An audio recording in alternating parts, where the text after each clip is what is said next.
Firefighters in Australia are finally getting some help this week from nature in the form of rain and thunderstorms. But many fires are still burning. Millions of acres have been lost, adding up to a combined area as large as the state of Virginia. And the brush fires have done tremendous damage to the Australian ecosystem and to wildlife. Our science correspondent Miles O'Brien is there for us, as well as for the weather app MyRadar. Miles joins us now from the southeastern part of the country. He's in Sarsfield, Australia. Miles, hello to you. First of all, just bring us up to date. What is the latest on the situation there? Well, Judy, the weather is a little bit better here. There's been a little bit of rain. Humidity is a little bit higher. The temperatures have fallen. They've had just record heat here. So there is a bit of a respite, but we're now about 55 days into this epic fire season.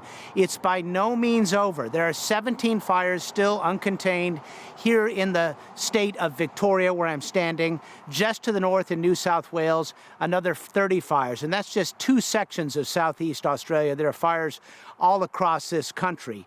It has damaged and destroyed 25 million acres.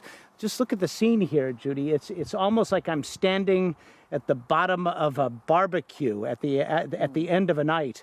Yeah, all the chroma kind of removed. It's almost a moonscape. Multiply that over the course of the scope of this at 24 million acres, and you get just a slight idea of how epic this fire season has been already. It just looks like a wasteland of ash. Miles, we've been hearing so much about the loss of not just human life. I guess 28 or 29 people have died, but the loss of wildlife in Australia, where there are so many precious animals and others. What have you learned about that? Well, you know, that's an important point. Australia, being a continent and island, is home to many species that are nowhere else on the planet. And many of those species are really facing an onslaught.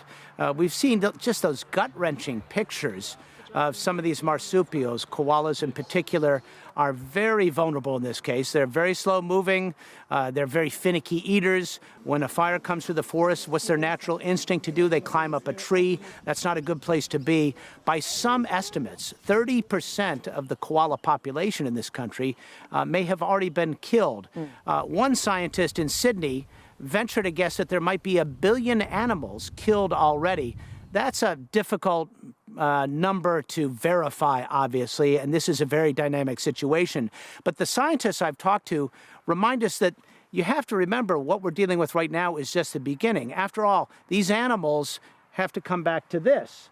Their home, their food, the food system, the ecosystem, the food chain has all been disrupted. And so the deaths that they're dealing with now, the injuries they're dealing with now, they fear may be just the beginning. And Miles, you were telling us you've also been talking to the scientists who are experts in climate change, looking at what's happened to Australia. Yeah, it's a complicated picture. It's never simple, but climate change is a big player in all of this. There are some significant ocean currents. It's sort of like El Nino, La Nina. They call it the Indian Dipole, which has exacerbated drought conditions here in Australia. Another factor, there was some warm weather over Antarctica, which has changed the wind patterns, causing it to be much windier this year. But at the base of it all is climate change. As temperatures rise, these forests just dry out. The dries get drier, the wets get wetter. This is compelling evidence that climate change is at root here. And it factors in, of course, Judy, to a political debate which rages on here as well as in the United States. And you were also telling us you've been looking at how public opinion may be shifting. You've been talking to some folks who've been advocating for more public awareness. Yeah, this is a country which is a huge fossil fuel exporter, coal and oil. It's the #3 exporter of coal and oil in the world behind Russia and Saudi Arabia.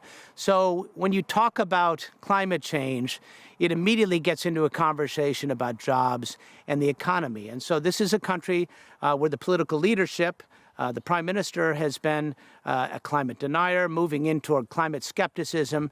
But through all of this, given the tremendous impact that all of this has had, the emotional impact and the devastating losses, Mr. Morrison is now saying his views are evolving, and that is a significant moment for Australian politics. You know, much of the news here is dominated by the News Corporation run by Rupert Murdoch, almost strictly anti-climate change views, climate denial views.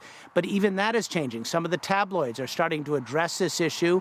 And of course, very publicly just the other day, the son of Rupert Murdoch, James Murdoch, openly split with his family and said that the News Corporation should be addressing this issue more directly.